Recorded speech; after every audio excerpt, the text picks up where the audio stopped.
आवाज आ रहा है ना?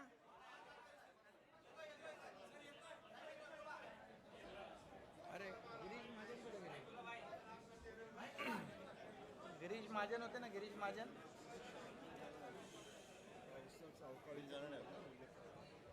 ते आपले लोक विचारतील. सभी आज की पत्रकार परिषद में उपस्थित हमारे सभी शिवसेना भाजपा के मंत्रीगण, सभी सांसद, विधायक, शिवसेना के नेता, सभी पदाधिकारी और यहाँ के भी हमारे मंत्री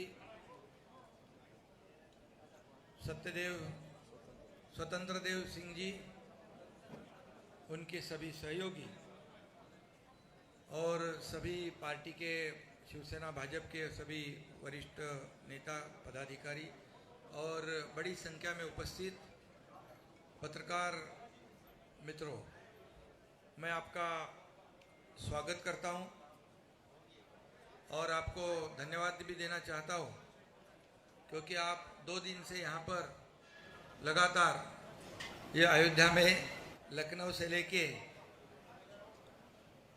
इस अयोध्या यात्रा जो है उसे सफल बनाने में आपका भी योगदान है, इसलिए मैं आपको धन्यवाद भी देना चाहता हूँ. अयोध्या और राम मंदिर ये हमारे आस्था का विषय है, हमारी भावना इससे जुड़ी हुई है और श्रद्धा और अस्मिता भी है, क्योंकि जब कल यहाँ हमारे हजारों की संख्या में 2-3 दिन से यहाँ पर लोग पहुँच रहे हैं और कल हम लोग लखनऊ में आए, वहाँ भी माहौल देखा कि हजारों की संख्या में यहाँ पर उपस्थित सभी राम भक्त है, हमारे कार्यकर्ता है. इतनी बड़ी भीड़ में इकट्ठे हुए थे स्वागत के लिए, आप सभी ने देखा है और इसलिए मैं उनको धन्यवाद देना चाहता हूँ. आज भी सवेरे सुबह जब रैली में भी यहाँ के स्थानिक हजारों की संख्या में राम भक्त कार्यकर्ता सभी मौजूद थे. एक अलग माहौल, एक केसरिया कहे, भगवा कहे, पूरा वातावरण जो है राममय हुआ था. इसके साक्षी हमारे साथ आप भी लोग हैं और इससे पहले भी हम लोग अयोध्या आए. अयोध्या बहुत ही हमारे लिए एक आत्मीयता का विषय है. यहाँ आने का जब सोचते हैं तो बहुत ही एक दिल में एक खुशी की लहर, एक समाधान और एक अलग ही कुछ महसूस होता है, क्योंकि वहाँ का वाइब्रेशन ही वैसा है. प्रभु रामचंद्र जी के चरणों से, पदस्पर्शों से ये पावन हुई भूमि है. हम सोचे कि अयोध्या में जब उस समय का क्या माहौल होगा जब राम 14 साल वनवास पूरा करके वापस अयोध्या में आए होंगे, तो वहाँ जब दिवाली जनता ने मनाई होगी, ऐसा माहौल आज हम सोचते हैं, इमेजिन करते हैं. गुड़ी, तोरण, सब जल्लोष, दिवाली, खाली ये सोच ही सकते हैं हम लोग. लेकिन 500 साल का इंतजार करने के बाद सभी लोगों को ये सपना लग रहा था कि राम मंदिर, सभी लोगों की सोच थी. हमारे हिंदू हृदय सम्राट बाला साहेब ठाकरे जी का सपना था. तमाम इस देश के लाखों करोड़ों हिंदुत्ववादी विचार के राम भक्त, उनका सपना था. क्योंकि ये अयोध्या जो है, राम मंदिर जो है, ये हिंदुत्व का प्रतीक है, अस्मिता है. और यहाँ पर जितने भी हमारे देश में हिंदू भाई बहनें हैं विदेश में, जरूर आते हैं। और सबकी एक ही सोच थी, सबका एक ही सपना था, सबकी एक ही अपेक्षा थी कि राम मंदिर बन जाए।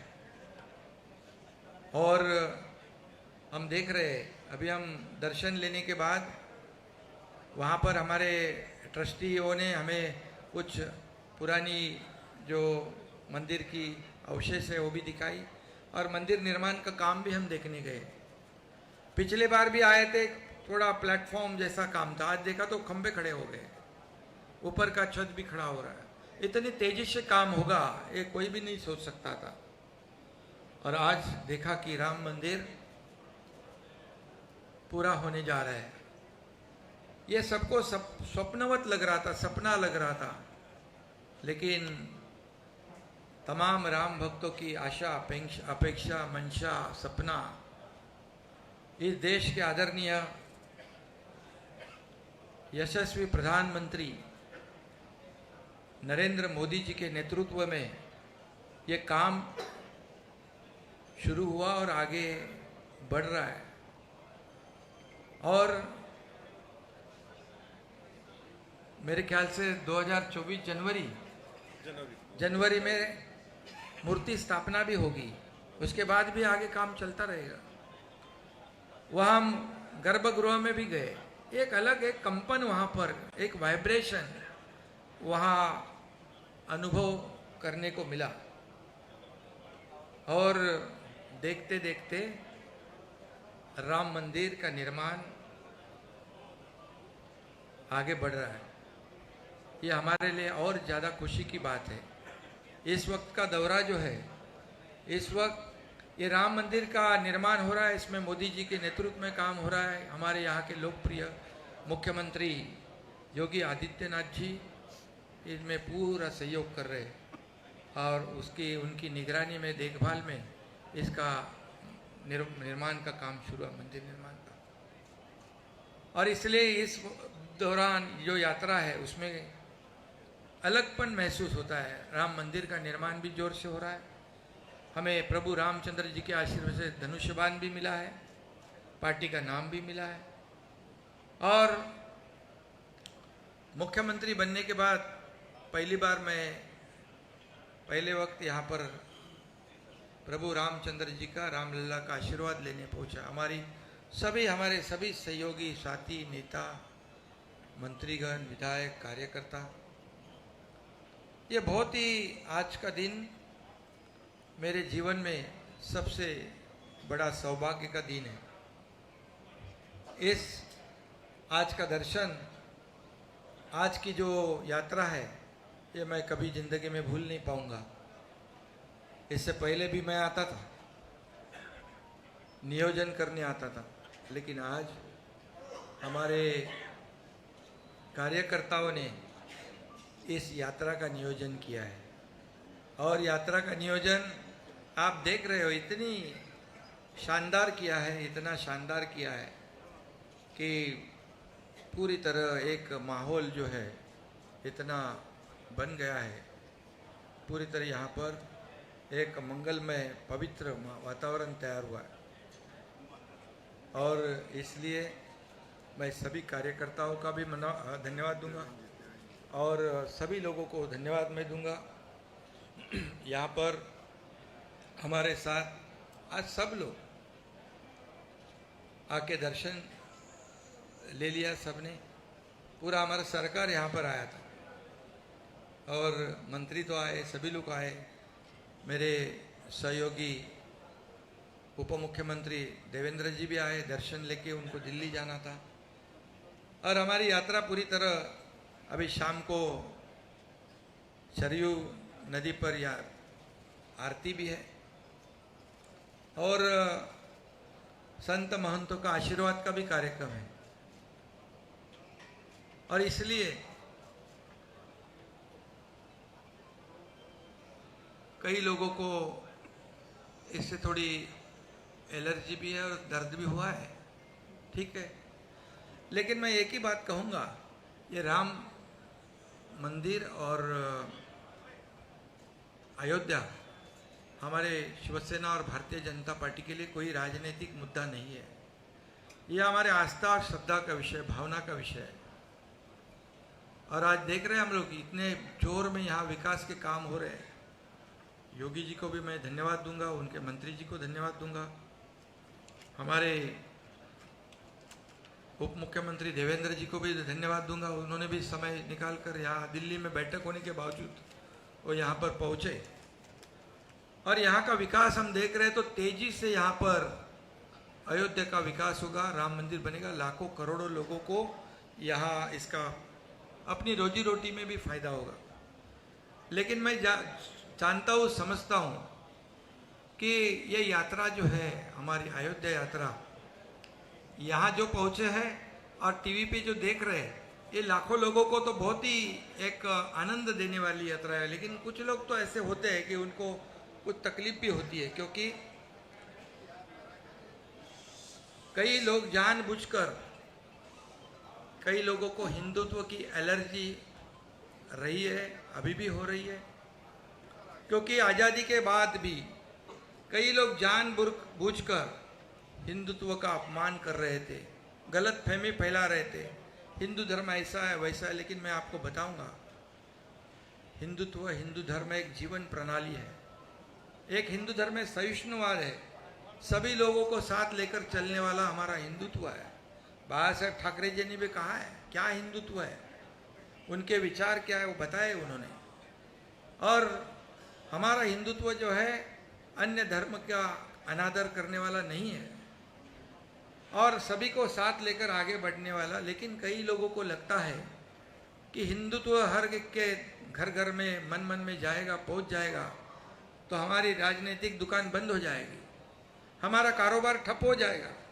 ऐसे डर के वजह से आज़ादी के बाद लगातार ऐसी कोशिश कई लोगों ने की है।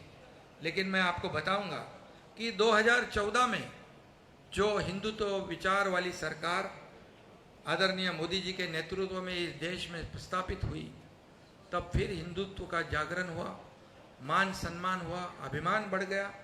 और इससे पहले हमारे हिंदू हृदय सम्राट बाबा साहेब ठाकरे जी ने जो अयोध्या के बारे में उनके विचार थे, सोच थी, उन्होंने कहा था कि गर्व से कहो हम हिंदू है, ये नारा बाबा साहेब ठाकरे जी ने दिया है और ये हर सब दुनिया जानती है।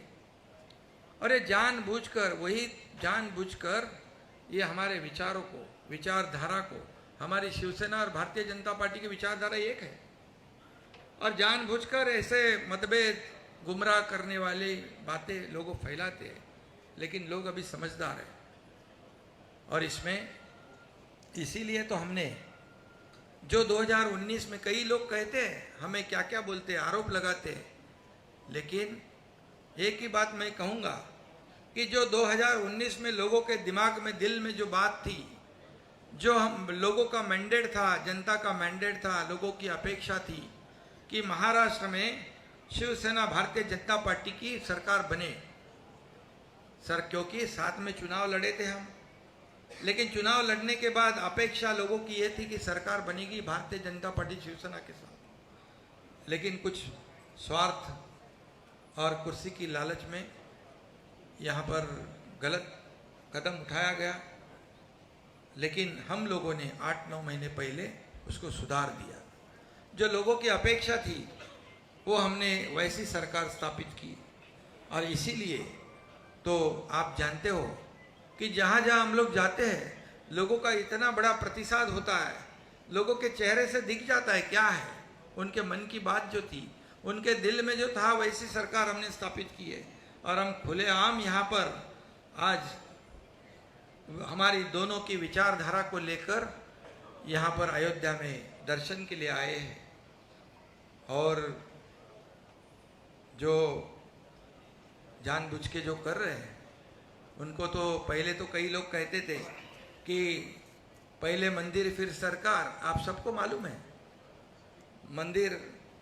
पहले मंदिर फिर सरकार। लेकिन जिन्होंने राम मंदिर का विरोध किया, बाबा साहब ठाकरे जी ने जिनको दूर रखा था हमेशा, उनके साथ सरकार तो बना दी। मंदिर तो वो मंदिर के लिए कुछ नहीं कर पाए, लेकिन मंदिर के करने के लिए मोदी जी सक्षम है। और उन्होंने मंदिर का निर्माण शुरू कर दिया। बाला साहब ठाकरे जी का सपना पूरा करने का काम मोदी जी ने किया है। पहले ये भी कहते थे कि मंदिर वही बनाएंगे, तारीख नहीं बनाएंगे, वो तारीख नहीं बताएंगे। क्यों? किसके ऊपर आरोप था? आप समझते हो।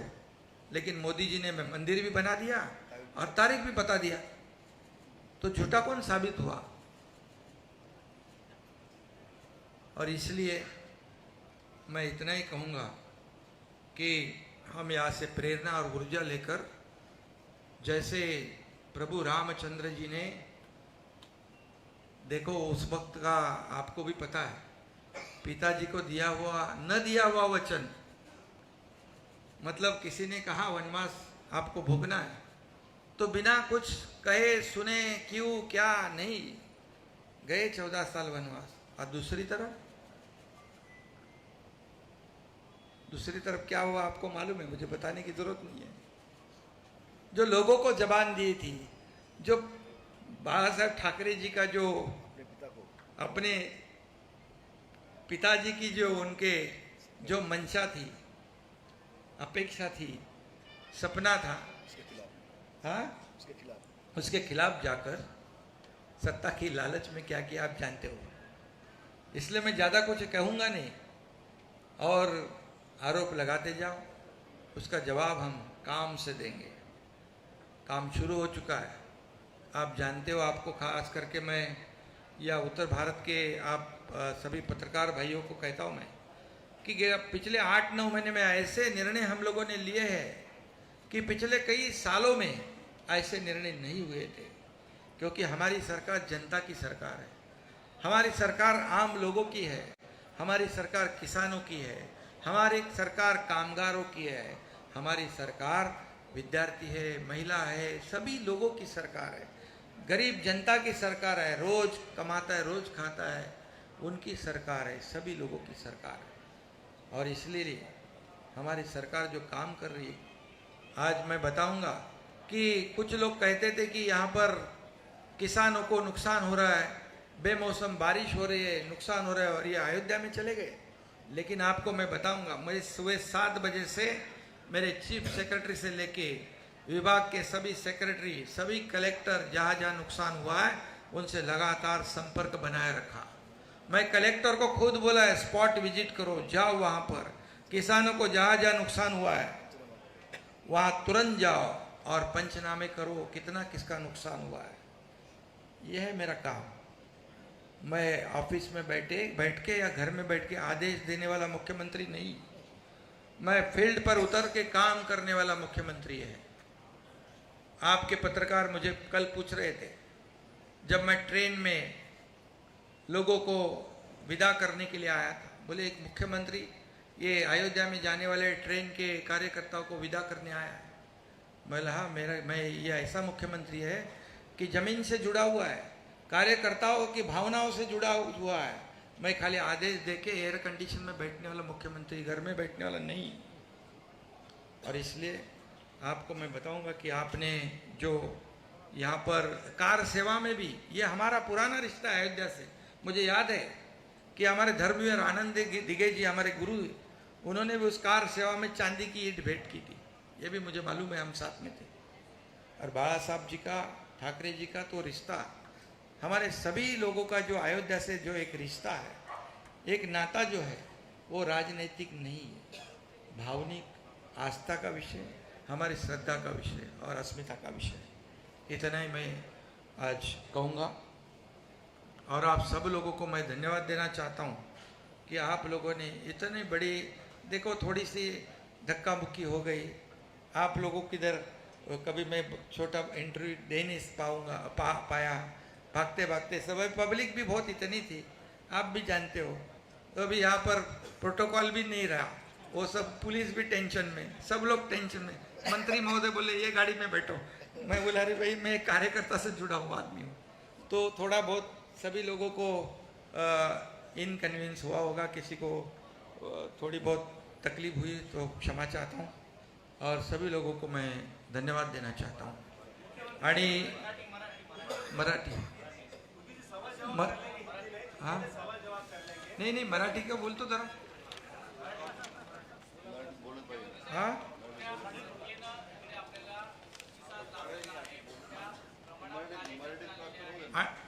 खरं म्हणजे मी सगळ्यांना मनापासून धन्यवाद देतो. कालपासून लखनौ विमानतळापासून जे भव्य दिव्य असं स्वागत या ठिकाणी उत्तर भारत आणि अयोध्येतल्या लोकांनी केलं त्याबद्दल मी सगळ्यांना मनापासून धन्यवाद यासाठी देतो की अतिशय भगवं माहोल भगवं वादळ या ठिकाणी पाहायला मिळालं. कार्यकर्त्यांमध्ये प्रचंड जोश होता, उत्साह होता, जल्लोष होता आणि भक्ती होती, श्रद्धा होती. यापूर्वी पण मी आलो, यापूर्वी मी नियोजन तयारी करायला यायचो, पण आज मला माझ्या कार्यकर्त्यांनी सगळ्या पदाधिकाऱ्यांनी एवढा प्रचंड माहोल इकडे तयार झाला. लोक आले, अयोध्येतले लोक, लखनौमधले लोक, मंत्रीजी स्वतः, योगीजी माझ्याशी स्वतः बोलले, त्यांनी सगळं नियोजन केलं. या सगळ्यांना मी मनापासून धन्यवाद देतो. अयोध्या आणि राम मंदिर हे आमच्यासाठी राजनैतिक मुद्दा नाही, राजकीय मुद्दा नाही. हा बाळासाहेबांपासूनचा तमाम लाखो करोडो देशवासियांसाठी, राम भक्तांसाठी अस्मितेचा मुद्दा आहे, श्रद्धेचा मुद्दा आहे. आणि हे राम मंदिर आणि अयोध्या हिंदुत्वाचं प्रतीक आहे. आणि म्हणून या ठिकाणी आम्ही यावेळेस आलोय. यावेळेचं वेगळेपण काय आहे? यावेळेचं वेगळेपण म्हणजे आम्ही प्रभू रामचंद्राच्या आशीर्वादाने या ठिकाणी धनुष्यबाण मिळाला, नाव मिळालं, मुख्यमंत्री पद मिळाल्यानंतर पहिल्यांदा मी या ठिकाणी आलोय. त्याचा मला आनंद आहे आणि अभिमान देखील आहे आणि समाधान देखील आहे. सगळ्या हजारो राम भक्तांना मी मनापासून धन्यवाद देतो. त्याने उत्स्फूर्त स्वागत केलं. पत्रकारांना देखील मनापासून धन्यवाद देतो की आपणही मेहनत सगळी घेतली आणि राम मंदिर निर्माणचं जे काम इथे सुरू आहे ते पाहून तर म्हणजे कोणी विश्वास ठेवू शकत नाही की इतक्या वेगाने स्पीडने या मंदिराचं काम सुरू आहे. हजारो लाखो करोडो लोकांच्या मनात स्वप्न होतं, इच्छा होती या अयोध्येमध्ये भव्य दिव्य राम मंदिर झालं पाहिजे. बाळासाहेबांचं स्वप्न होतं, आमच्या हिंदुहृदय सम्राट बाळासाहेबांचं, की अयोध्येत राम मंदिर व्हावं, 370 कलम हटावं. मला ते म्हणायचे एक दिवस मला प्रधानमंत्री बनवा, इस देश का एक दिन प्रधानमंत्री बनाओ, मैं राम मंदिर बनाऊंगा और कश्मीर में 370 धारा हटाऊंगा. ये बाळासाहेब ठाकरे जी ने कहा था. हे त्यांनी सांगितलं होतं. आणि म्हणून या ठिकाणी आज ते स्वप्न पूर्ण होतंय आणि हे पूर्ण स्वप्न करण्याचं काम या देशाचे आदरणीय प्रधानमंत्री मोदी साहेब करतायत. काश्मीरमधलं मोदी साहेबांच्या नेतृत्वाखाली गृहमंत्री अमित शहा, डॅशिंग गृहमंत्री आहेत अमित शहा, त्यांनी वाटलं होतं तुम्हाला 370 कलम हटेल, हटवलं. आणि म्हणूनच आम्ही जे आमची विचारधारा आहे, विचारधारेबरोबर आम्ही सरकार स्थापन केलं आहे. या राम मंदिरामध्ये मोदीजींच्या नेतृत्वाखाली या राज्याचे मुख्यमंत्री योगी आदित्यनाथजी प्रचंड काम करतायत, मेहनत करतायत आणि म्हणून राम मंदिर पुढे जात आहे. आज आमचे सगळे लोक म्हणजे माझ्यासोबत सगळे मंत्री, खासदार, आमदार, नेते सगळे आले. या राज्याचे उपमुख्यमंत्री देवेंद्र फडणवीस साहेब आले, त्यांना बैठक होती दिल्लीत, पण तरीसुद्धा रामलल्लाचं दर्शन घेतलं त्यांनी आणि तात्काळ ते गेले. हे सगळं जे कशासाठी एक विचार, एक वैचारिक भावना आहे, श्रद्धा आहे. आणि म्हणून आजची जी यात्रा आहे, राम मंदिराचं काम पाहिल्यानंतर समाधान वाटलं की आणि काही लोक जाणीवपूर्वक पोटदुखी होते, त्यांना त्रास होतो, पण आमचे विचार ते विचार आम्ही खुल्याम विचारधारा पुढे नेणारे लोक आहोत. बाळासाहेबांची विचारधारा, हिंदुत्वाची भूमिका पुढे नेणारं सरकार आम्ही स्थापन केलं आहे आणि मग आम्ही खुल्याम आलेलो आहे. इथे काही आम्हाला कोणाचं आड पडतात नाही. मगाशी म्हटल्याप्रमाणे तुम्हाला मी सांगतो परत एकदा, मंदिर वही बनाएंगे काय काय आहे ते, सरकार पहिले का मंदिर पहिले, त्याच्यामध्ये मी जात नाही. पण आजची जी अयोध्या यात्रा आहे ही माझ्यासाठी फार, माझ्या आयुष्यातला हा दिवस जो आहे हा सगळ्यात परमोच्च आनंदाचा क्षण आहे. हा मी कधीही विसरू शकत नाही. कारण मुख्यमंत्री झाल्यानंतर पहिल्यांदा ही अयोध्या यात्रा आहे. धनुष्यबाण मिळाल्यानंतर आणि समोर येताना राम मंदिराचं काम सुरू आहे. उत्स्फूर्त असं प्रतिसाद या ठिकाणी मिळतोय आणि म्हणून मी आपल्या सगळ्यांना मनापासून धन्यवाद देईन. काही लोकांना मगाशी मी हिंदीत सांगितलं, पुन्हा मी सांगत नाही, हिंदुत्वाची ॲलर्जी आणि हिंदुत्वाला बदनाम करण्याचं काम काही लोक करतायत. आज सावरकरांचा अपमान करतायत, काही लोक मुद्दामून करतात. त्यांना सावरकरांचा अपमान करण्याबरोबर हिंदुत्वाची ॲलर्जी आहे. हिंदुत्व जर सगळ्यांच्या घराघरात पोचलं तर कायमस्वरूपी त्यांचं दुकान बंद होईल. आणि म्हणून ते बंद तर होणारच आहे, कारण 400वरून 40वर आले. ज्यांनी मोदींवर आरोप केले, मोदीजींवर ज्यांनी ज्यांनी आरोप केले त्यांची परिस्थिती काय झाली माहीत आहे. आता या ठिकाणी लोकशाहीमध्ये आपल्या देशाची जाऊन बदनामी बाहेरच्या देशात काही लोक करतायत, मुद्दामून जाणीवपूर्वक. हा खऱ्या अर्थाने एक प्रकारचा देशद्रोह आहे. आपण आपल्या घरामध्ये काही भांडू शकतो, तंडू शकतो, पण आपल्या देशाची बदनामी बाहेर जाऊन करणं हे कुठली लोकशाही? आणि म्हणून याचा विचार पूर्ण जनता करते. मी पुन्हा एकदा सांगतो की या देशाची अर्थव्यवस्था एवढ्या उंचावर नेण्याचं काम कोणी केलं? या देशाची अर्थव्यवस्था 11 नंबरवरून 5व्या नंबरवर आणली. या देशाचा डंका जगभर वाजवण्याचं काम, या देशाचं नाव जगात रोशन करण्याचं काम कोणी केलं हेही आपण पाहतोय. आणि म्हणून जनता सुज्ञ आहे. या ठिकाणी त्यांना योग्य उत्तर, योग्य धडा नक्की मिळेल. आम्ही आमचं काम करत राहू आणि आम्ही आमचे जे बाळासाहेबांचे विचार, हिंदुत्वाचे विचार जे आहे हे पुढे नेण्याचं काम आम्ही करत राहू.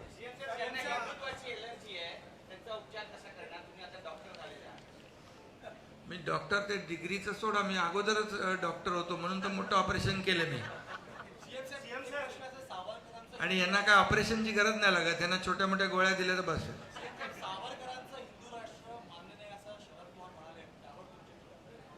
बघा आता पवारसाहेब मोठे नेते आहेत, परंतु सावरकर आमच्यासाठी हिंदू नेता नाही, आमचं ते दैवत आहे, राज्याचं आणि देशाचं दैवत आहे. त्यांचा अपमान ज्यांनी केला त्यांच्या विरोधामध्ये सावरकर गौरव यात्रा सुरू झाली आहे. त्यांना जनता धडा शिकवणार आहे. आणि बाळासाहेबांनी जेव्हा मणिशंकर अय्यर यांनी सावरकरांचा अपमान केला तेव्हा त्यांना चांगले जोडे हाणण्याचं काम केलं. पण आताचे कोण जे वारस म्हणतायत त्यांनी काय केलं? मूग गिळून गप्प बसले. साधा अधिवेशनामध्ये सावरकरांचा अभिनंदनाचा प्रस्ताव देखील आणू शकले नाही. हे दुर्दैव आहे महाराष्ट्राचं. त्यांच्या मांडीला मांडी लावून बसतात, त्यांच्या गळ्यात गळा घालतायत, त्यांच्या यात्रेत जोडू यात्रे का तोडू यात्रेत जातायत. हे कुठलं हिंदुत्व आहे? आम्ही हे सहन करणार नाही. सहन करणार म्हणजे काय करणार? त्यांचा निषेध तरी करण्याची हिंमत आहे का? धाडस आहे का? दाखवा.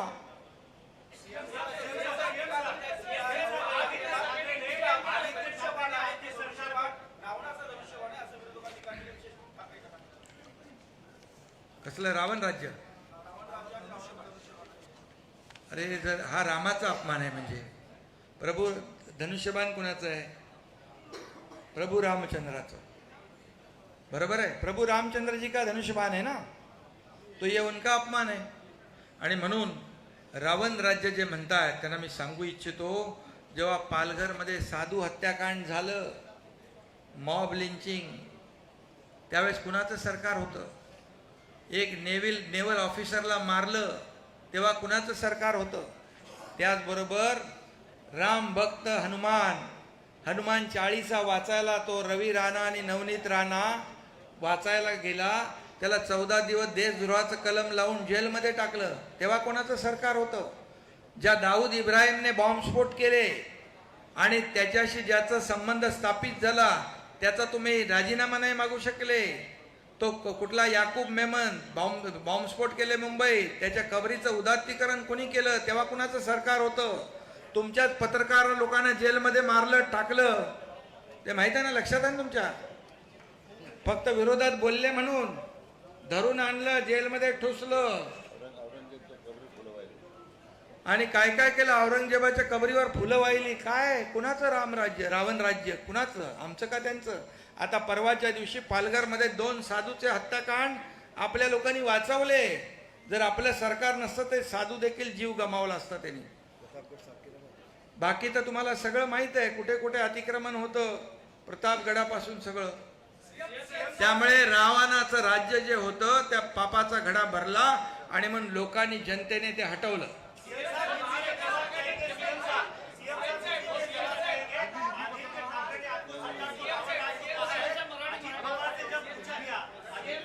अरे भैया तुम आप लोग यहाँ महाराष्ट्र से आए हो, इधर जरा उनको भी पूछने दो, ऐसे क्या कर रहे हैं? वो बोले कि हमारे ऊपर अन्याय हो रहा है, ये महाराष्ट्र का मुख्यमंत्री है करके इनको ही बोल रहा है।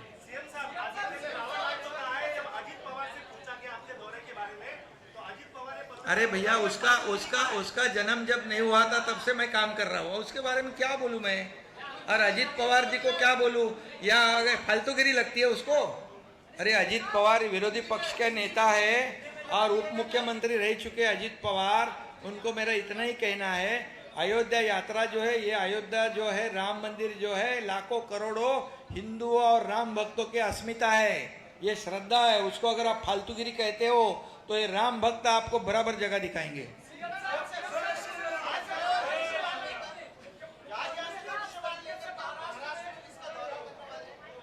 धनुष्य बाण प्रभु रामचंद्र जी के आशीर्वाद से मिला है, बाबा साहेब ठाकरे जी के आशीर्वाद से मिला है, तमाम जनता के आशीर्वाद से मिला है।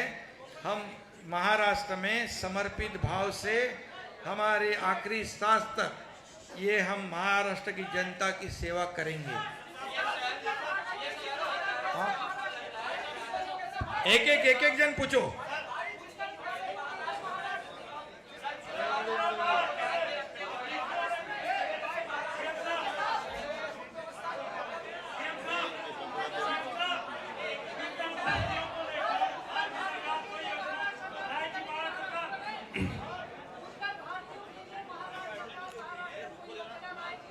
अरे भैया उत्तर भारतीय और महाराष्ट्र अभी अलग नहीं है, वो हमारे साथ में खड़े पूरे खंडे से खंडा मिलाकर। सुनिए एक मिनट जवाब तो सुन लीजिए। अभी जो वहाँ पर जो उत्तर भारतीय रहते हैं, जो महाराष्ट्र मराठी लोगों को जो सहूलियत मिलती है, वो जो कई सालों से वहाँ उत्तर भारतीय भी रहते हैं, सभी समाज के रहते हैं, वो सब हमारे मुंबई वासी हो गए, महाराष्ट्र वासी हो गए, उनको वो सब मिल रहा है।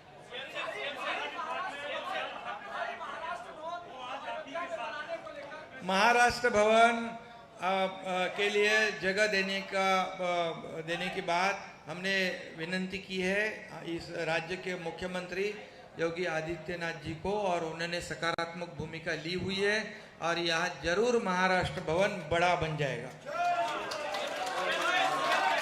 और ये भी कहूंगा कि हिंदू हृदय सम्राट बाबा साहेब ठाकरे महाराष्ट्र भवन ऐसा बन जाएगा।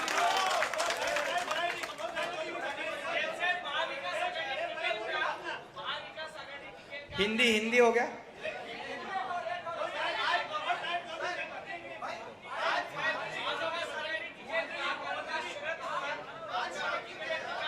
हाँ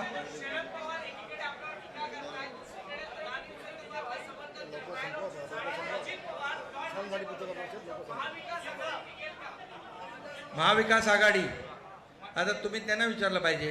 आता तुम्ही दिसतंय त्यांच्यामध्ये कोण इकडे बोलतोय, कोण तिकडे बोलतोय, कोण तीन तिकडा काम बिघडा, कोण डोळा मारतोय।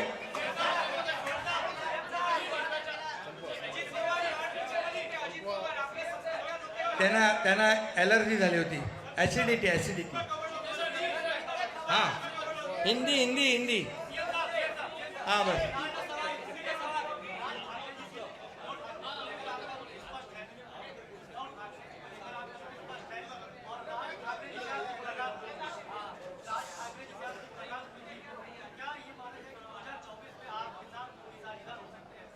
देखिए वो हमारी ऐसे दोस्ती के संबंध है उनके साथ, क्योंकि पहले जब हम उनके साथ थे तो उनको उनकी एलर्जी थी, इसलिए उनको हम नहीं मिल पाते। अभी हमारे को कोई रोक टोक नहीं, तो वो अच्छे इंसान है, अच्छा काम कर रहे, और निश्चित रूप से नहीं राजनीति कोई मुद्दे पे चर्चा नहीं हुई, लेकिन हमारा भाईचारा है, मिलते रहते हैं।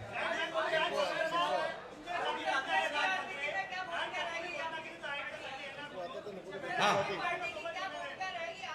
हमारे पार्टी की भूमिका स्पष्ट है, हमारी शिवसेना भाजपा की अलायंस है और हमारी विचारधारा एक है, हिंदुत्व की विचारधारा है। और राम लल्ला के दर्शन के लिए हम लोग जब आए हैं, यहाँ से ऊर्जा प्रेरणा लेकर जाएंगे, हमारे महाराष्ट्र में सुजलाम सुफलाम करेंगे, लोगों की समर्पित भावना से सेवा करेंगे और 2024 में शिवसेना भारतीय जनता पार्टी का भगवा महाराष्ट्र पे पूरे बहुमत से लहराएगा। धन्यवाद। हाँ?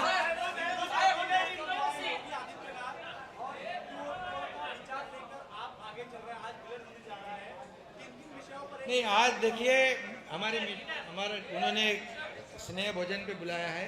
आज मैं देख रहा हूँ, खुशी है मुझे कि पहले का उत्तर प्रदेश और अभी का उत्तर प्रदेश जमीन आसमान का फर्क था। मेरे साथ मंत्री जी कल गाड़ी में थे, कितने बड़े रास्ते हो गए, कितनी बड़ी रोशनाई हो रही है, इंडस्ट्री यहाँ पर आ रही है, डेवलपमेंट हो रही है, गुंडागर्दी खत्म कर दी है। क्या उनको बोलते हैं? बुलडोजर बाबा, उनको डरते हैं गुंडे लोग। अभी गुंडागर्दी खत्म, कानून व्यवस्था बढ़िया है, माता बहनें बिंदास घूम सकती है, आम नागरिक बिल्कुल डरता नहीं। और जिनका डर जो है, उनका खौफ जो है, उनका खौफ और उनका डर गुंडागर्दी वालों को है। आम आदमी यहाँ पर आज बहुत ही सुखी है, विकास हो रहा है। धन्यवाद।